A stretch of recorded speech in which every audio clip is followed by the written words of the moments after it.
Hello everyone, it's Rebecca here and today I'm bringing you a review of NYXIA by REIGNTON. This one I received in my Illumicrate unboxing, which I'll leave a link down below, in August, and it came out in September. I got around to reading this in September itself but didn't get a chance to review it for you guys, but essentially loved it.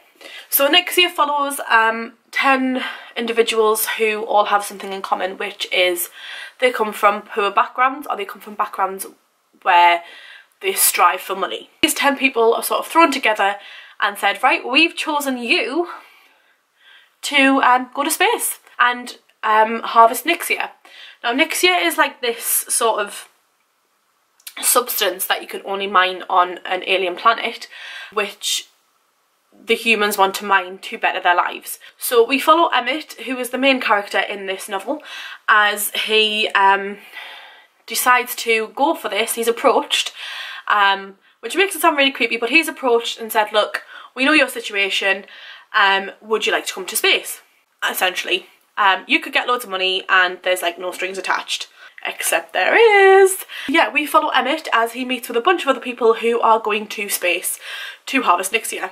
So in this first novel, I'm so hoping there's a second and a third and just forever. Like, this one just wasn't enough for me. I need more Emmett and just all the different characters. I need them all in my life. I need to know what happens with Emmett in Morning. But anyway, spoilers.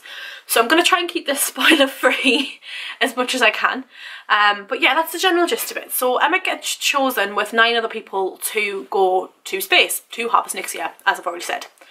And in this novel, it's hard to describe without spoiling it, but we follow these young people who are striving for money. Naturally, you'd imagine they would do pretty much anything as the stakes are raised higher and higher and higher. They would do pretty much anything to ensure that they get to go and harvest the NYXIA. So we see relationships build, relationships fall apart, relationships just be tense from the start. That wasn't an intentional rhyme, by the way. We just see all these different relationships grow and blossom, and you end up, I don't want to say you do because I know that not everyone does, but personally I ended up falling in love with each and every character in their own individual way, even the nasty ones. So for me, this one just screamed echoes of not so much the Hunger Games, but like the competition of the Hunger Games, in that you're fighting to survive, mixed with sort of space and like Ender's Games. You're fighting to survive essentially. You don't want to kill anybody if you can help it, but you're fighting to survive. And it's just interesting to see this world building and to see sort of, this is all contained in a spaceship essentially. It's interesting to see how the world is built in this spaceship that you believe has an end point, which is like the outer shell, and then it just goes and surprises you again. So we see Emmett and the team go through a stage in a series of tasks, and not everything is as it seems on the ship, and Emmett goes to investigate that a little bit more, and he has these bits about him, and that kind of gets him into trouble a little bit. But yeah, I don't want to say any more in case of spoiler. All I want to say is that the character development in this was unbelievable. We see Emmett go from the starting out character of being somebody who is doing this for his family more than anything else, and that he may actually die and he's fine with that, to somebody who is just somebody that you would be proud to call a friend essentially.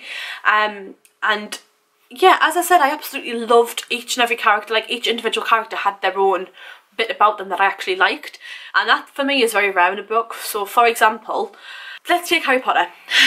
Up until about book 4 or 5, I hated Snape. I absolutely hated his guts, and then 6 and 7 happened and you're like, you're not such a bad guy after all. Yeah, and even Voldemort, like, you've got to like give Voldemort his props for fucking pursuing Harry as long as he did. I apologise for the swearing, but you've got to give Voldemort his props for pursuing Harry as long as he did, because if he gave up on Harry like in book 2, we wouldn't have book 7, like 7 books which are down there, and we wouldn't have this massive phenomenon that everybody loves, because it would just be a duology and it would be pants. essentially. Yeah, this is one of those books that I got off topic there, I'm sorry. This is one of those books that I absolutely adored, and I'm going to give it a massive 4.5 out of 5 stars. There's not a lot of books that this year have peaked at 5.